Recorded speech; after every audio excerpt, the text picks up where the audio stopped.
Hey good people, Batavia here. So we have a full garden tour. We're going to start in the backyard. We're going to pick up in the front yard garden. And I think we're going to go ahead and dig in. So forgive my sleepy time face and voice. Y'all are the first folks that I've talked to this morning. We're trying to get out early to capture this garden tour before the sun comes out, before the heat really sets in. We're going to go ahead, and we're not ready to dig the potatoes just because I don't have time this morning, but I wanted to show y'all. So we only have one potato plant that is still lively, but we have, these have completely died back, and these are dying back. They're long ready to harvest, but we're not expecting any rain, so I'm going to leave them until I can get around to them. I had some potatoes here earlier, so I'm just going to push back. Yep. So red potatoes here, which is what I wanted to grow. I'm going to try russets again next year, but I wanted to grow these because depending on how many I get, I'll be able to can them, which is one of my goals for this year. I pressure canned potatoes for the first time last year, but I used store-bought potatoes, so I wanted to see if I can get enough of my own homegrown to actually pressure can. And if not, I'm going to go ahead and buy some organic potatoes from the store and get them canned up and put on the shelves. And I can't believe how much I enjoy canned potatoes. Well, I can because I'm a potato lover. But we have giant Marconi here. I like to let my peppers, sweet peppers especially, get color on them before I harvest them. Jalapenos, beautiful banana peppers. And so on the back step, those are 7-gallon grow bags, which I find have done really well for peppers. But these are 2.5 gallon, so super small, but this does it. I water these maybe a few times a week, maybe every 2 to 3 days. And then this is the habanada. So I have what you probably would call a series of shorts if you're on YouTube, or reels if you're on Instagram or Facebook, and I've done growing in small spaces. So I've been using this little fence line space for some years, and I just love it.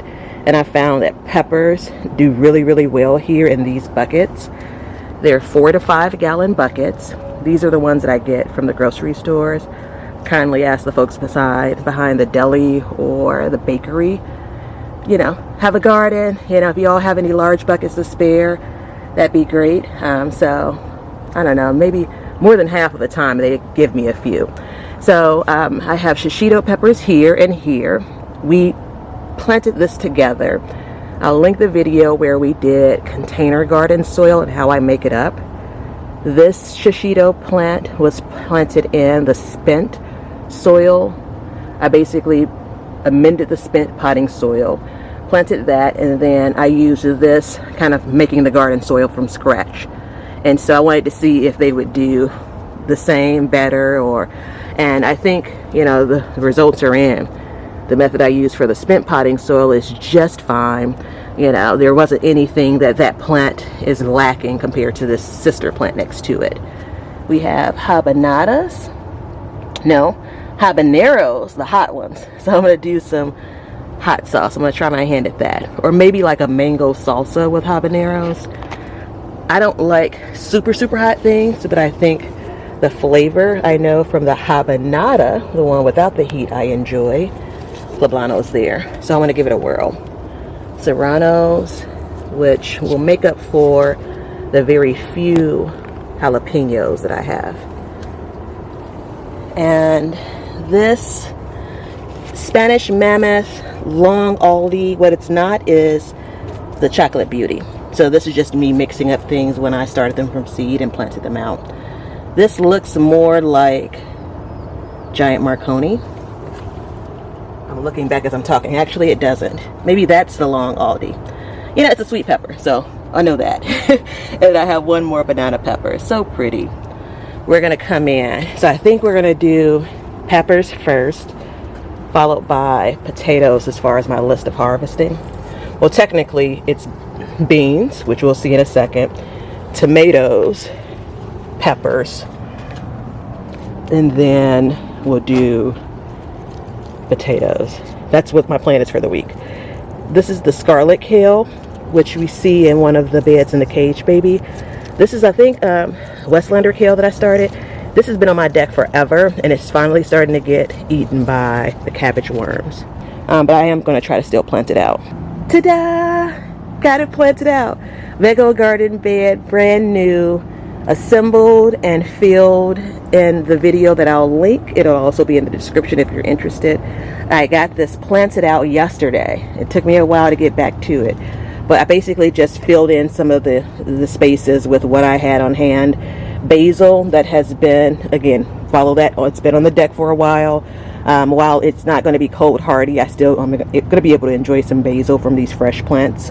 This is, you know, I don't know, is it match? It volunteered, I think, from the spent potting soil, and then it was in a cluster, so I separated them. It's already being eaten by the cabbage worms. Maybe it's, what do they call it when you have the one plant you sacrifice and try to distract, you know, the bugs from the other? Sacrificial plants, maybe. So maybe it's that, or maybe it survives and actually get some healthy leaves from it. This is more of that scarlet kale.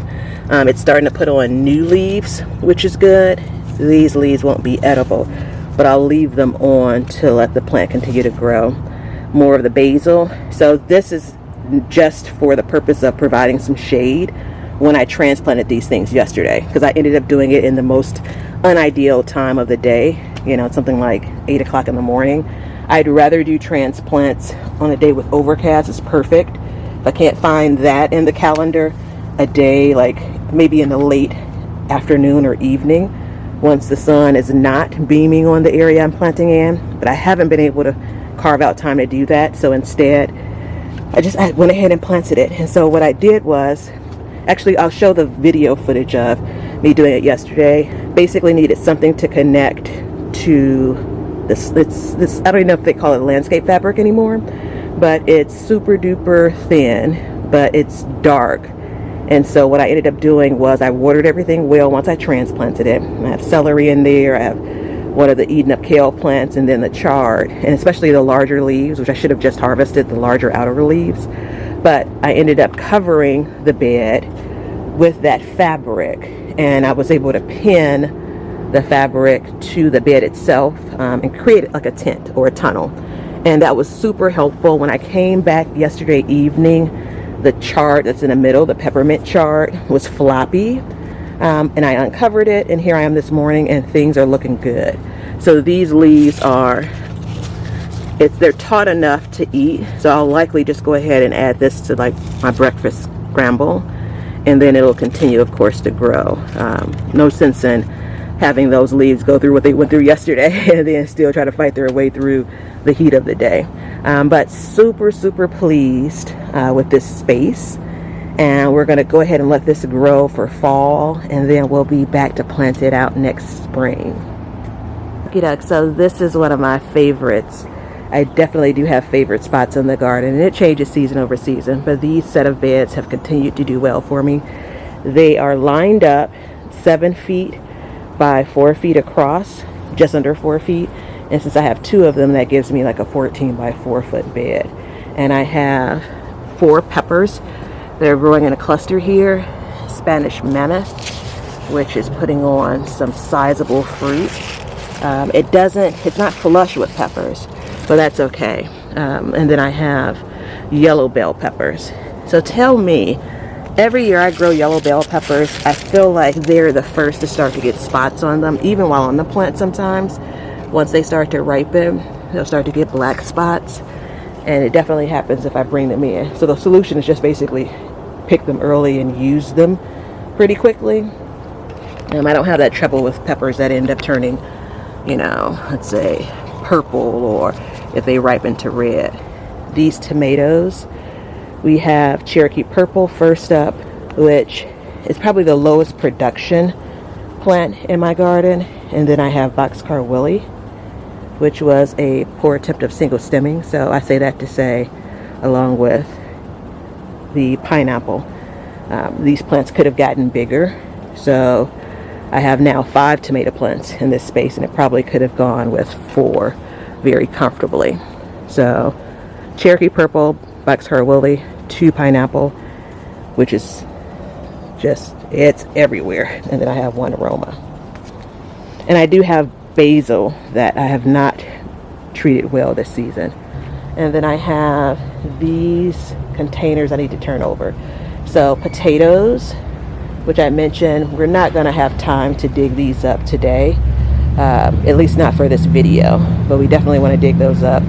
Sweet potatoes, and then I have the only other producing jalapeno pepper plant, and then my okra. So corn has been done. So Truth Garden moment. Been checking and checking and checking, and when I finally came back in, I realized that the corn was sunken in, and it wasn't tasty or really edible at that point. So super disappointed. I ended up enjoying like 3 small ears, but the rest just, you know, I had to toss that. Continue to try it. I'll continue to take advantage of the small space growing, but definitely harvesting a bit earlier. I think I said beans are going to be first on my list, and we're going to clear out all of the beans, whether they're going to be the tastiest or not, depending on the size. These are Kentucky Wonder, so they could get a little bit larger, but I've rediscovered this year, I really prefer my beans much smaller when harvesting. Ah, geez Louise, I forgot to add the greens to my harvest list. Yeah, so beans, tomatoes, peppers, collards, potatoes. Potatoes are going to be last because they'll keep where they are. I do want to do a big flush of greens, but check this out. That is Brussels sprouts for me. What's the saying? It's not the heat, it's the humidity. It's cooler up here though, so we're going to go ahead and dig in. Most of the things that are up here are summer planted. I have maybe a couple of things from the spring, and I'm just starting to plant out for the fall. So this is where I have the potatoes, and this is the take on a Ruth Stout. And so I just had this cover. I'm always a little bit concerned about animals digging in my garden. I've not had a bunch of trouble, but once you have something digging in your beds, you know, you're kind of scarred. This is the, basically, dirt is up to here, right? So that's, I don't know, this is 13 inches tall or something. And then this is potatoes on top of the dirt, and then all straw. And so these have died back. And again, this is just added to the list of things to harvest. And I have poked around a couple of times. Let's see.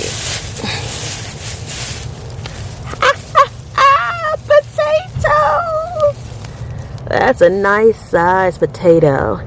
So now I haven't figured out the yield.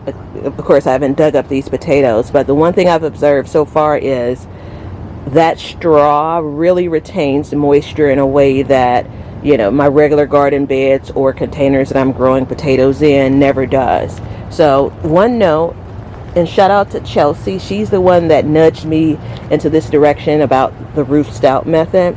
And I want to hear from y'all if you're growing in straw or hay. Should I be concerned about how moist the straw or the hay is? I'm actually thinking now that I'll dig these potatoes up first or earlier, just because I don't want to worry about kind of any bugs attacking them because it's moist. It's not dripping or anything. You can actually, let's cover that baby back up. So this is a good, if you can see, it's definitely damp. So let me know if y'all had any trouble with potatoes rotting using this method, or any bugs attacking because it's damper. But you know, that one potato, that's not enough for me, but that's a real good sign. So I'm super excited about what else is under there. I'll show you what I harvested recently from this set of tomatoes. Roma's, Paul Robeson, let's see, the Mystery Faux Brandy Wine. And another gardener commented on a video and said that they thought it was the Gardener's Delight, which when I looked online, it really resembled that. So that maybe is what, this is going back to maybe 2017 or 18, the seeds got mixed up, because it's definitely still labeled brandy wine seeds. And then I have Big Boy. I actually came in a day or two ago and did some pruning, but my tomato plants normally look like this once we get to September. I don't know if I told y'all, today is September the 3rd. So the footage you'll see is basically over the first 3 days of September in this video, and I'm super pleased. So we have our potatoes we need to come in and get. We need to come back in. I've since harvested kale since we were last together. I am going to blanch my celery because it's getting really close. So that's where I just take like paper bags and tie them around. And it's supposed to help with, tie them around the plants. It's supposed to help with removing some of the bitterness, or I guess not introducing the bitterness, making the celery sweeter. You know, eggplant. So I've gotten like 4 or 5 eggplants off of the plant so far. I picked one just the other day, but I have so many flowers, and so maybe we'll just have a real rush of eggplants in September. I have one there for sure that's forming. So we have those 3 things there. This is the red Baron pepper, which I think, I don't know, I don't know that I'd grow this again. I don't know if it's in the container or what, but maybe they just put on smaller peppers. Weeds and strawberries. We're definitely adding to the list, moving the strawberries next year. It's just not in a convenient space. This is the other red Baron plant. So when I talk about the size, like they're pretty small, almost not quite snack size, pretty petite peppers. And this is some rosemary I picked up that I need to plant out. And then we have the volunteer beans, whole beans. And we have sweet potatoes. So this bed feels like it struggled this year. We'll know once we dig up the sweet potatoes. But if what's happening, I don't know what's happening, let me say that. But I think I really need to come in and do a good amendment of this soil. I don't honestly remember if I did that this year, planting. I mean, that's pretty normal for me, but cucumbers have been kind of a womp womp, as I've shared previously. It looks like the scarlet runner beans are putting on some more flowers. So pretty, but I've not been impressed with the production. I probably also didn't have enough beans planted either. I was hoping this would happen, and this is going to be the test. So I don't have any more Cherokee purple actual tomatoes on the plant, but it has some flowers here. So September the 3rd, will this produce actual tomatoes coming into the last bit of summer into fall? So I'm thinking spinach here. I actually do remember amending this area. I did add compost to it. I did not add any kind of fertilizer. I have the first signs of powdery mildew, which is unfortunate because I've only gotten 1 golden zucchini off of this plant. Same thing here. I've gotten 1 yellow squash. I'm going to keep on trying, but summer squash. This is starting to get to the normal cantaloupe color. Honeydew, I haven't done a deep look, but I think there's only like 1 or 2 here. I'll have to look crimson up again. Like, I'm convinced that the crimson melons are supposed to get larger than this. Like, that's not even a personal size melon. So I'm not that hopeful for those watermelons. One more time for a plant that's produced 1 squash. This is yellow squash. Pretty though, at least there's something growing. And then I have what I thought was a different tomato, but is aroma. And it's nice, while it's not producing the same amount of aromas that the one by the under the window in the front yard and the one inside of the backyard, it's still producing, right? So another ta-da! So there's already a video on the channel about this beauty. GreenStalk Black. If you are interested in the GreenStalk, you could use my code BETTA, B-E-T-T-A, and you can get $10 off if you purchase an order of $75 or more. Do you hear the smile in my voice? I'm just so excited about this. I bought these last fall, knowing that the season was over for me, and had the intention of planting them this spring, and didn't get to it. And so these basically didn't get planted out until the end of August, you know. So yeah, super excited. So I have basil here. We have celery, so we still had those starts when we started the seeds way back at the beginning of the year. I have mint, and with the intention of expecting the mint to come back next year. Oregano, hoping for the same. And then parsley. So I've basically turned this into an herb planter. So yeah, stay tuned for how this fills out and then what I do with the GreenStalks next year. My miniature okra, just the way it's grown, not by design. And then we have the only thing that's left from spring. I think I'm just testing the waters now. So cabbage still. Oh, I didn't show the second planting of sweet potatoes. So I think this is going to be the little section. This bed is 10 foot by 3.5 feet. So each section, there are 3, is 3.5 by 3.5. So that's what I planted the sweet potatoes in. And sweet potatoes do what sweet potatoes do, clearly. They've run all over the bed. And I just, there is a part of me that says next year I should just do the full bed of sweet potatoes.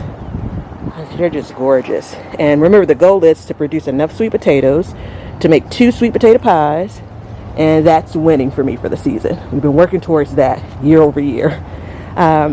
What else do we have? Oh my goodness. I did a little video recently, and this is exactly what happened. The bed that's doing really well, you kind of forget about. So this is a mixture of summer things. Just to get you uncovered. Okie doke, so this bed, all right, so majority are peppers, bell peppers. But I normally say my peppers are planted in a really good year, mid-May, but more like towards the end of May. And they start to get color in September. But at the end of August, I saw that beauty there. It's really hard to contain myself. All right, so all of these, I think there's 2, 4, 6, 8 bell pepper plants. California Wonder. And I've only harvested, look at that, isn't that gorgeous? I've only harvested 2 bell peppers, and I harvested them green. And the intention was to harvest all green peppers off of the plant to see what it would produce. But I didn't get back to that. There's another. And so these peppers will contribute to my favorite tomato sauce. It's a tomato and pepper sauce, roasted. I'll put the recipe in the description because everyone should have it. This is the Gardener's Delight. I just hope there's a hint of sweetness to this pepper, because if there is, it will remain in my garden. These peppers are huge. So the draw with this is supposed to be the pepper produces on a single plant, of course green, but then also yellow and red peppers. Oh, these are wonderful. So these eggplant, I'm not so sure about this cluster because they're already looking a little dull. We're supposed to be harvesting eggplants once they're shiny. And these clearly haven't gotten up to size. This is a little finger. So I'm not so sure what's happening here. Those couple back there look okay. And then I have one more variety. I think it's Green Night that's behind it. There's the flowers, and I can see the beginning of eggplants. Oh, wait. Be careful, the bees are doing their work. There is the beginning. Oh, that's exciting. Okie doke, so it's been a long growing season, and I feel like I've been working for most of the season in the garden, and I haven't had as many moments as I've wanted to stop and enjoy it. So being able to do a garden tour like this and being able to focus on what's happening with some of these plants, I couldn't be more excited. And I'm actually distracted because I direct sowed a row of lettuce right here for the peppers, and out of the corner of my eye I can see the beginnings of lettuce germinating and sprouting up. So yeah, it's just, I normally run out of steam around this time of year, but I feel like I got my second wind, and I'm looking forward to September and October and being able to enjoy quite literally the fruits of my labor. So I appreciate y'all spending some time with me. If you have any questions or comments, feel free to drop them below, and I look forward to seeing y'all on the next one.